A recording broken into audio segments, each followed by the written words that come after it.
G'day, Starlo here. In October 2022, my wife Jo and I made one of our regular visits to Tasmania to chase trout. But on this particular visit, we also wanted to check out some of the professional guides who belong to a wonderful organisation called Trout Guides and Lodges Tasmania, better known simply as TASSIE. This organisation's been running since 1979 and it's the peak body for fishing guides and other associated services. The TASSIE website makes a great one-stop shop when you're looking for a guide or somewhere to stay on your next Tasmanian trip. We've fished on many occasions in the past with the wonderful Roger Butler. He's one of the most experienced trout guides in all of Tasmania, and his Red Tag Tours company is held in extremely high regard. Roger's in the process of grudgingly retiring now, and he's handing the business over to his good mate and fellow fishing guide, Ray Curran. Between them, Roger and Ray have 2 lifetimes of experience of trout fishing in Tasmania, and we were really looking forward to catching up with them for a spot of fishing on this last trip.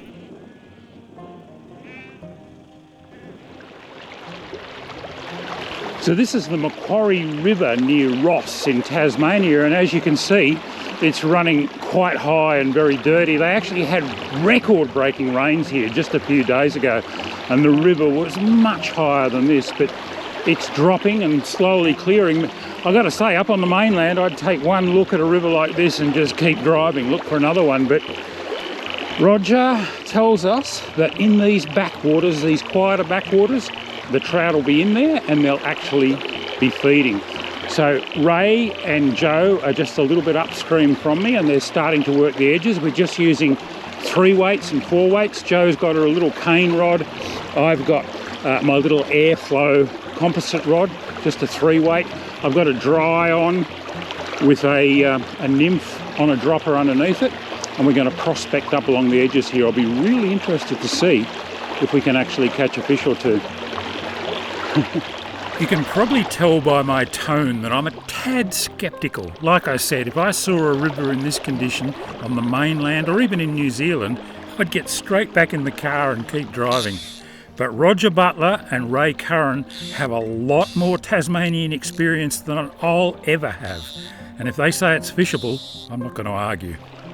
So I start working my way up along the flooded edges, casting my dry fly and its little nymph on a dropper into the slightly slower water close to the bank. This is where the trout are most likely to be, staying out of the strongest torrent.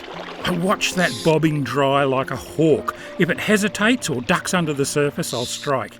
I keep lengthening my line and working my way upstream. I know I need to be methodical because the trout aren't going to see my flies from very far away in this muddy water. But after a while, I feel the need to change tactics. So I started out with a dry and a nymph dropper under it. Jo's up ahead of me fishing the same way, so I thought I might try something different. And I've gone to a little slow sinking wet fly. And I'm just stripping it along the edges here where I figure a trout might be sitting out of the current. And I can also chuck it out and swing it across and down, cover a bit of water that way.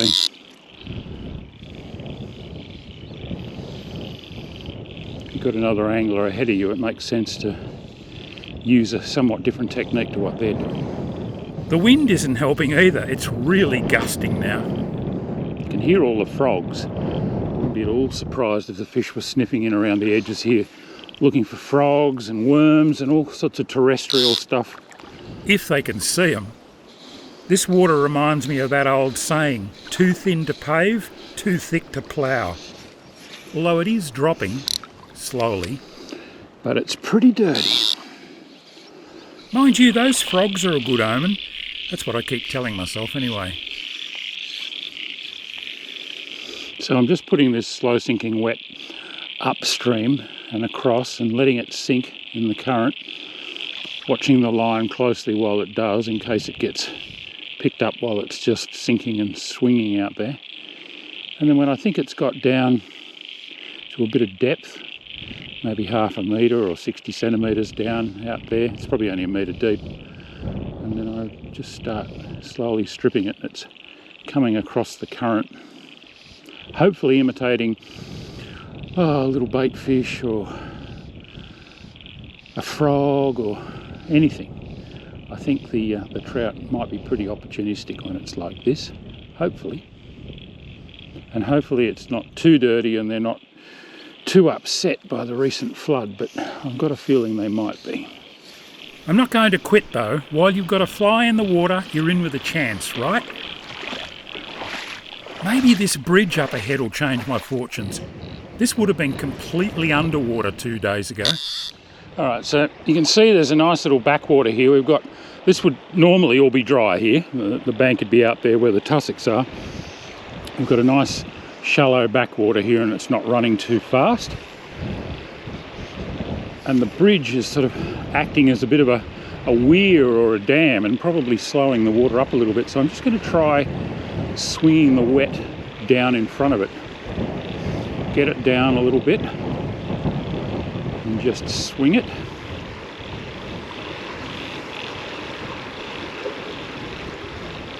That fly is fishing beautifully through that water. It's only very lightly weighted, but it's getting down quite nicely. And then each cast I'll just try and get it on a slightly different line. I'm mending the line by flicking the floating belly upstream to reduce drag on the fly too. This helps to get it down and to achieve a more natural drift. You want it to be moving along at about the same speed as the current. I'm expecting to either see a take registering on my floating line or feel it through my fingertips. What I'm doing here is just lengthening my cast. Only a couple of feet each cast so that I'm covering a different part of the stream as I swing the fly. Now this is a floating line, but the tip of it's sinking at the moment, and that's actually suiting me quite nicely, so I'm not going to dress it and grease it and make it float again, because it's actually rather useful for swinging the wet. There's one. Swung the little wet in front of the bridge here, and I'm on. Oh, got to keep him out of there.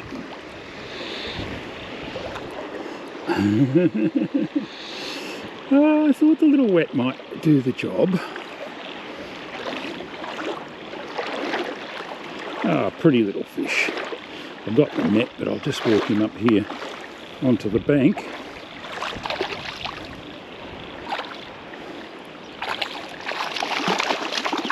Don't you get off. I want to have a look at you. There we go. Oh, pretty fish. Look at that. This is a wild brown trout, spawned in this river a couple of years earlier. There's that wet in the corner of his jaw. Yeah, so it's a nice little backwater and an eddy here in front of the bridge. And I just cast it out and let it swing, and he nailed it, no problems at all. All right, mate, I'll get you back in.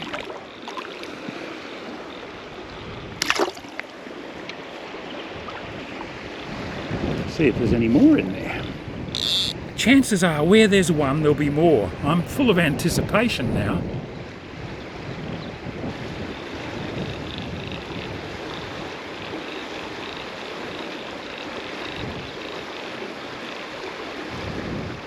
Oh, there's one. Yes. Oh, that's a better fish too. Jumping like crazy.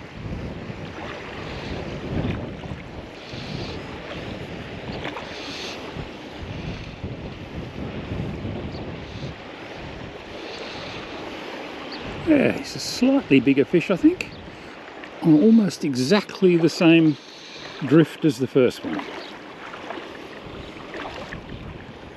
They're all browns here in the Macquarie, and they're all wild fish, of course.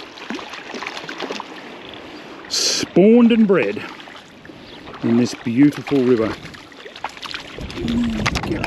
There's another lovely, very similar size. Oh, actually, might not even be quite as big as the first one.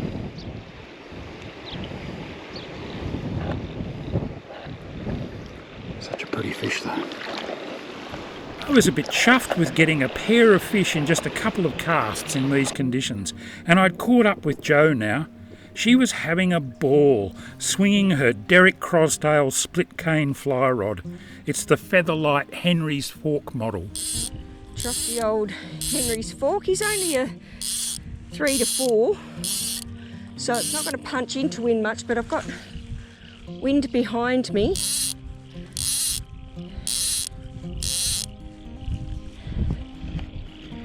I'm just going to plug away at the inside of this bubble line.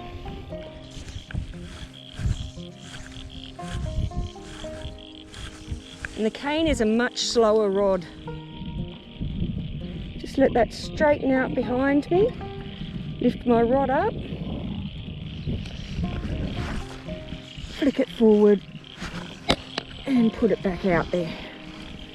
So we've got the indicator, well it's actually a dry fly on top that's acting as an indicator for me. Not meant to move it, you're meant to let it just drift at the same pace as the water. Whatever the dry does up on top, the nymph is going to do below. Now that I've been out there and I've put one over that outside bank, I'm just going to start fanning them in. But it was pretty obvious the fish weren't going to come up for dries, so Ray changed Jo's setup to an adjustable yarn indicator. There, yep. I reckon. Yeah, yep. It's about 6 inches. We've got a short, narrow, and not too deep edging all the way up here to the bridge. Cool. All right, let's go. And Roger had spotted a feeding fish. I'm sure this fish just bulged under the... How much depth you got? About a foot? Yep. Yep, lovely.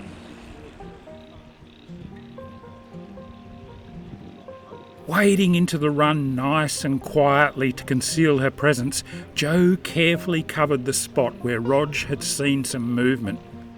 And bingo. Ah, well, you know, it's a fish. It's a little one, but you know, it was nice to see the strike and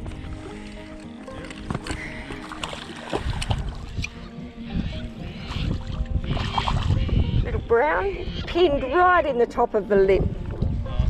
Beautiful. It was another perfect Macquarie River specimen. Really pretty. And I'm just going to set myself up here to get a photo on my phone. Okay. You okay with do that? I can come down if you need me to. No, I'll be right. I'll just take my time, get myself organised. She's a dab hand at the fish selfie. Well, we got a little bit of action here, more than I would have expected from water this colour and this height. So it just goes to show you can catch trout in a wide range of conditions here in Tasmania. If you listen to your guide, Roger knew what he was talking about. But now he suggested that we pack everything up, jump in the cars and drive for a good hour and a half. We're going to go up onto the Central Highlands, actually up onto the tiers on the way to the Central Highlands, and fish a lake called Curran Lake. I've heard a fair bit about this one. I'm a bit keen to have a look. Now it's pretty windy down here at lower altitude, so I reckon it's going to be really windy up there, but we'll go and have a look and see how we go. We drove back out onto the highway and headed for the hills, with a fair drive in front of us. Sure enough, on our arrival at Herne Lodge Lake, we were met by near gale force winds. But undeterred, we dived into the comfy little cabin on its shores for a late lunch. Roger's catering's legendary, but we didn't dally. Jo and I were both keen to get our flies back into the water. Jo wasted no time rigging up and wading into the lake's shallow margins to fish under Roger's watchful gaze. And almost straight away, she was into a fish. A fit little brownie that put on a great aerial display on her 5-weight.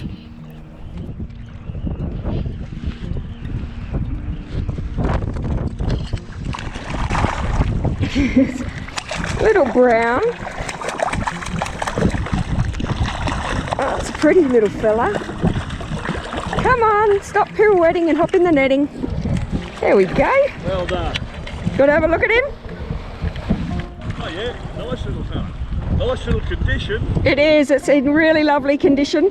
Very clean with beautiful red dots starting to form. Nice little shot of him underwater for you. In underwater there. back a little bit. Yeah, that's it, lovely. And just as you let him go, I was to see if I can get a couple of nice little shots of him. I was wading a bit further up along the shore and beginning to seriously question my choice of a 4-weight outfit for this afternoon's session. Pushing a back cast into the teeth of that wind was no easy job. Fish the whole retrieve. You can catch a fish anytime from the fly hitting the water until you lift it off again to cast. So fish that entire retrieve and be prepared for a strike at any time. I'm just going to figure eight this fly slowly in. I let it sink for a little bit first. I'm just figure eighting it. It'd be probably, I probably got to the bottom out there in 1.5 meters, 1.7 metres of water. But as I start stripping it on the floating line, it's going to lift up off the bottom. I haven't got a particularly long leader on today because of the wind. I'm only on about a 9-foot leader, so it will rise up quite quickly, especially if I strip it fast. But if I strip it nice and slow, by just figure eighting like this, it'll stay down well in the water column, and hopefully the trout will spot it. There's one.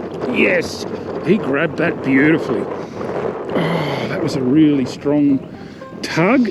So letting it get down deeper was obviously the key. This fish was putting up a great stoush on the 4-weight and light tippet. You can't rush them on this gear. I gained line when I could and kept a good bend in the rod to cushion the tippet and a high angle to hopefully keep the trout up out of the weed. So far, so good. Lovely fish.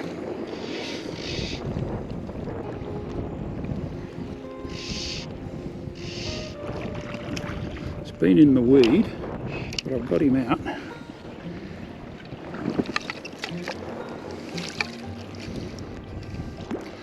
Beautiful brownie. Closer to 2 pounds than 1.5 pounds, I'd say.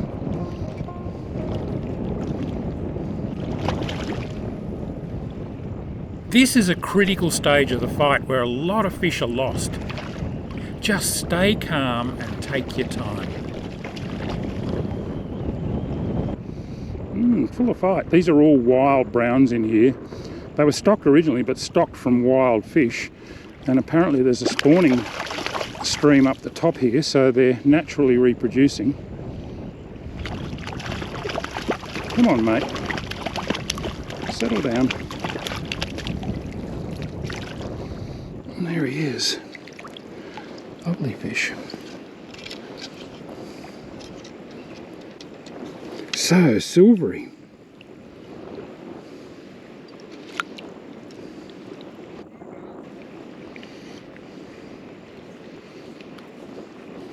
Have a look at that. He's an absolute ripper. Just pinned beautifully in the corner of the lip. Oh, it's not going to come out that easily though. There we go, it's out. All right, we'll get him back in the water.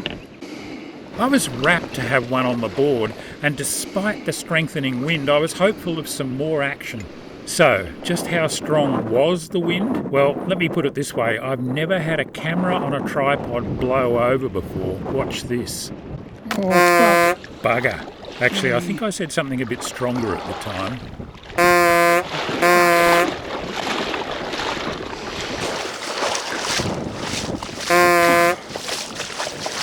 Luckily, despite a quick bath, the old Sony Handycam is still going strong, touch wood. Tough camera, that one.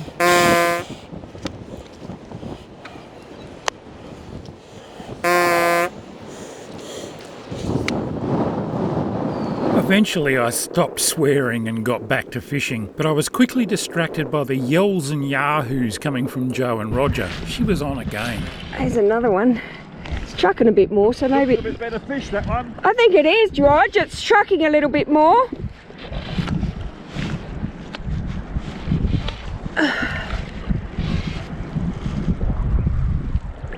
Ah, it's about the same.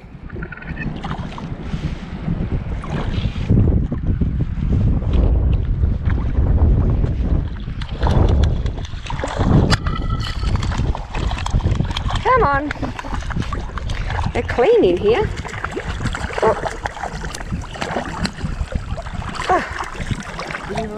Lovely. This one's a little paler. Little paler, a little smaller. Probably smaller. Yeah, not much though. A little paler in colour. Yeah. Its red dots are coral. There's certainly gorgeous fish here in Herne, and they're all different. Yeah, a little light coloured one. Put him down. Oh, lovely. Oh, don't swim there. That's the net you were just in. That's better. It looked a little more sheltered from the wind up where Joe and Roger were, and there were certainly some fish there too. You know what they say, if you can't beat 'em, join 'em. Those swallows over the water chasing insects were a good sign too. And of course I arrived just in time to see Joe hook up solidly again. Oh, that's a bit of a better fish. Moved spots. Oh yeah, that's a much better fish.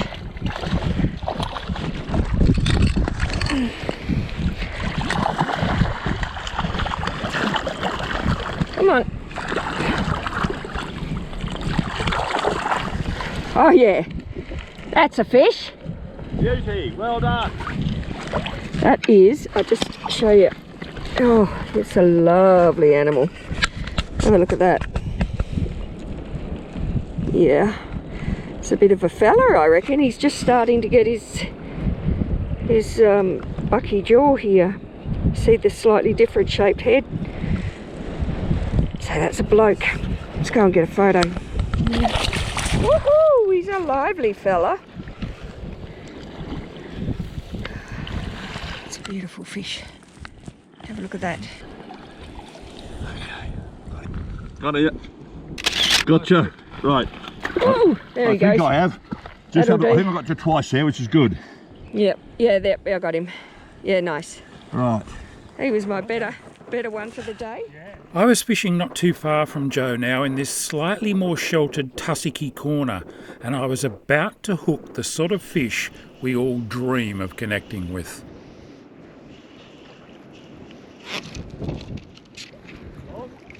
That's a good fish. That's a good fish. Oh, yes. I had a touch on the previous cast. Ooh. He's a big strong fish, this one. I just hope he stays out of all that weed.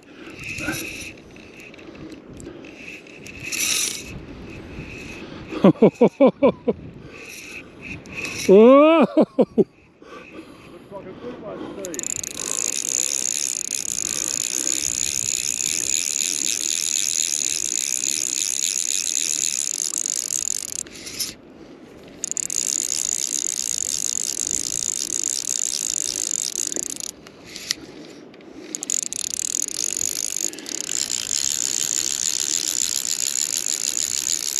Quite a lot of long weed out there. I've been picking it up occasionally on the fly, and I just hope he doesn't get around any. He's a big fish, this one. He's already picked up some weed on the line, and I went lighter and longer on the tippet. I just thought I'd try that because I haven't had a hit for a little while.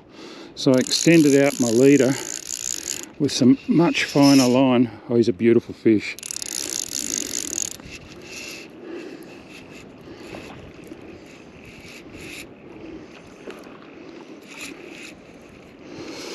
This is a proper one. Got very close to getting into the backing on that fish.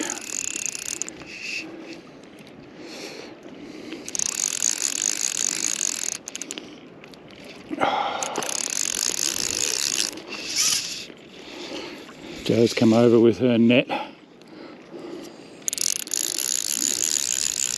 This is the one I wanted.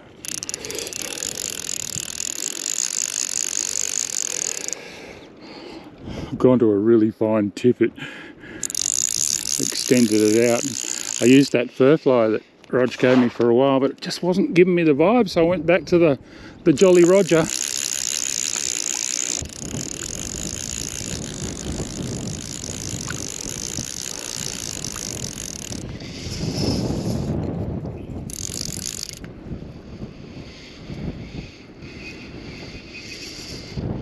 Stay up out of that weed.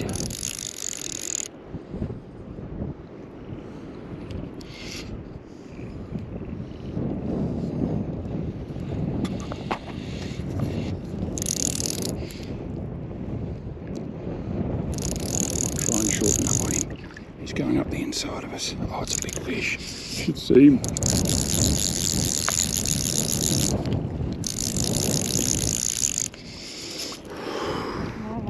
Oh, he's gone. Oh no! Oh. Get in the weed. The little hook had simply pulled out. I couldn't speak. I was gutted. That hurts. It did hurt too, but I guess it's those ones that get away that keep bringing us back. Sadly, we'd run out of time on this day. There'll be others, but Herne was a hard place to leave, that's for sure. And Jo hung in there until the death. She's certainly keen. Boys are gone. I gotta go. I'm gonna fish my way across. Being called.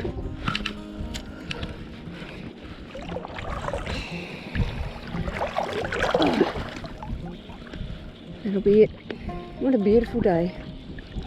Herne Lodge Lake is a private water, one of a handful in Tassie. It's fished by guides like Roger and Ray and their clients, and it's also used as a venue for wonderful introductory fly fishing classes and courses. You can find out more by contacting Red Tag Trout Tours or Trout Guides and Lodges Tasmania. Seriously, if you're headed to Tasmania trout fishing for your first trip or your 50th, do yourself a favour and hire a professional guide for at least one day of fishing. You'll learn so much more than you would in weeks of trial and error on your own. It's really money well spent. And I can't recommend strongly enough checking out that Tagalt website, Trout Guides and Lodges Tasmania. Well worth a look. Until next time, this is Starlo wishing you tight lines.